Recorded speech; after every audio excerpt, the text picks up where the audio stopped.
This isn't a mangle. This is a killer jukebox. What it kills is my wallet, because it's cost a lot to keep it in running condition. But I love machines, and at the same time I'm terrified of machines.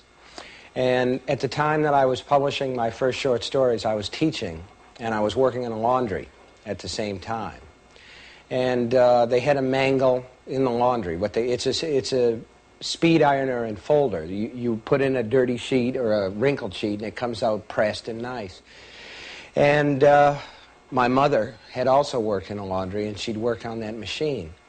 And there was a man in the laundry, a guy named Harry Cross, who didn't have hands. He had hooks. And in the summertime, he would go into the men's room and turn on the hot water and the cold water and hold his hooks underneath, so that one got very hot and the other one was very cold. And then he'd come up behind you and put them on the back of your neck and scare you. And what had happened to Harry, I got this story one lunch hour, was that during World War II, when there weren't very many people to do maintenance, he had been crawling over the mangle while it was running, fixing some electrical cables. He fell off the beam he was on and fell into the machine, and the machine took his hands up to the elbows, just simply pulled them in, and the machine ran over them, and the flesh bulged up and then finally split and splattered all over everything. And they cut him out with a fire axe.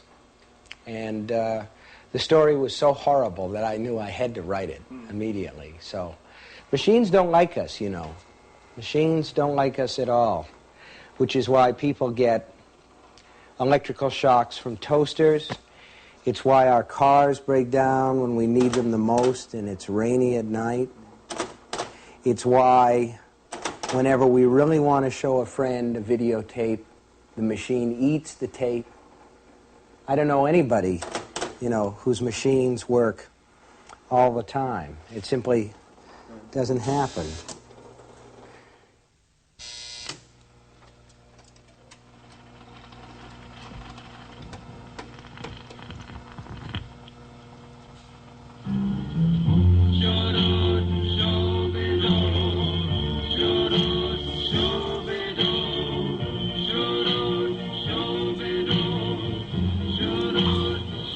What book did you like yourself the most?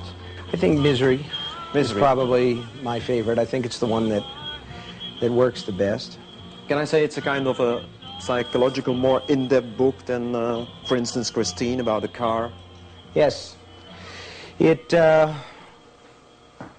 Misery and Cujo are horror stories that could happen. And I think with Misery, which is a story about a writer being held prisoner by his number one fan, who's a psychotic nurse, that it's a little bit more unlikely. And we know that celebrities can be targets. There's what happened to John Lennon, for instance.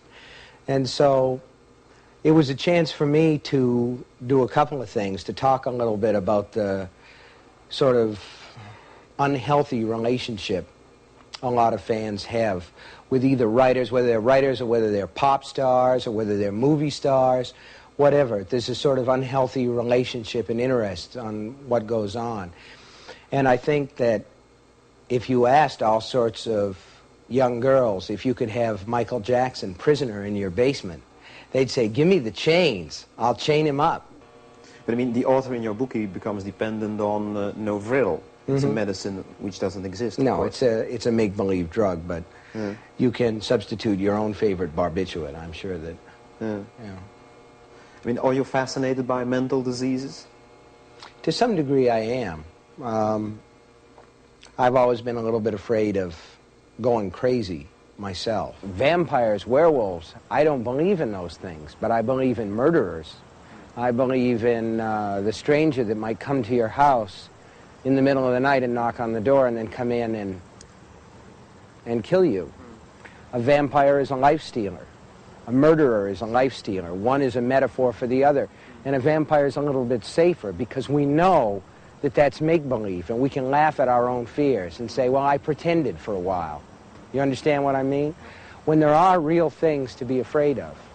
So you agree with... My view is that the monsters always get us in the end. The monster might be cancer. The monster might be a stroke. the monster might be a heart attack, but in the end, the monsters will get me, and the monsters will get you. So you very much agree with Edgar Allan Poe, who said that the worst things, or let's say atrocities, which are hidden in one's soul, in one's mind, it's worse. The biggest fears are too large to escape our mouths.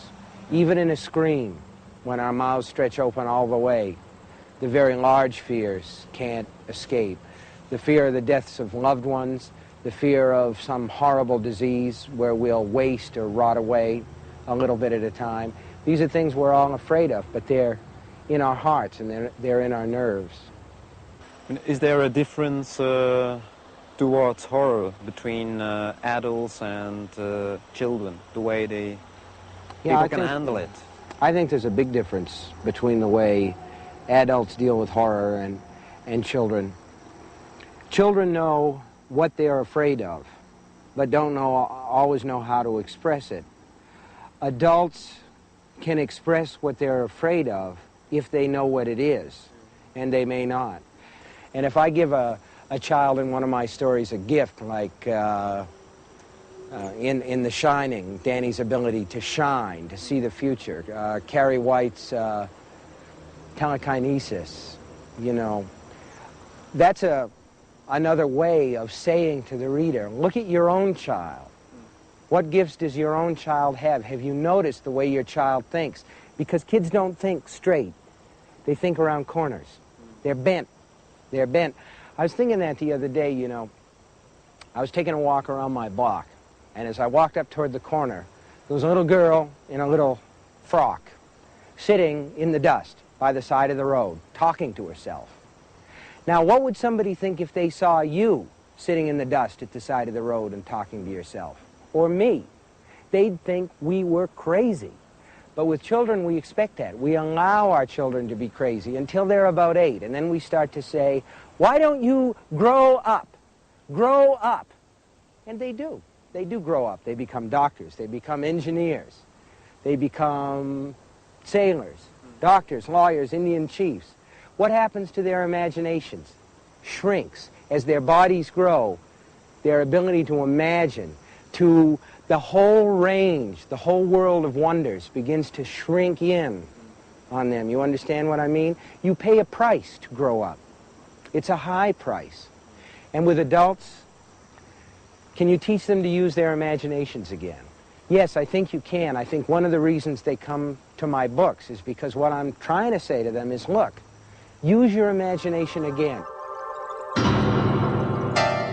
Any idea why sexuality is always linked to evil things? I mean, the desire seems to be the devil. Well, we understand it as one of the biggest impulses that's inside our physical beings.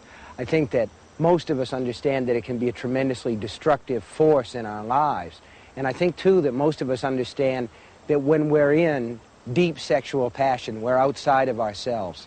We lose control. And for those reasons, we're frightened of it. I think we're frightened of it the way we are of any impulse that's inside us that we can't control. Most of us are very fortunate. The desire that a psychotic might have to commit murder after murder after murder is something that's beyond us. But almost all of us understand what it is to be in a sexual passion and to be beyond the reach of our sane and rational mind. So yeah, I think we're afraid of it. Any idea why people are feeling guilty about reading horror for some time? Well, let's face it, on one level it panders to some really aggressive negative impulses. When there are a series of nasty, brutal murders, as there are in the Dead Zone, there's a certain part of the reader that gets off on that. There's a certain part of me that gets off on that, to fantasize, to make believe that one is a serial killer, a mass murderer. So I think that we put it, you know, like that sexual experience. We bound it with a lot of moral ideas. This isn't very good. This is kind of a nasty taste to have. So we put it in strict borders, and I think we're right to do so. Stuff can be dynamite.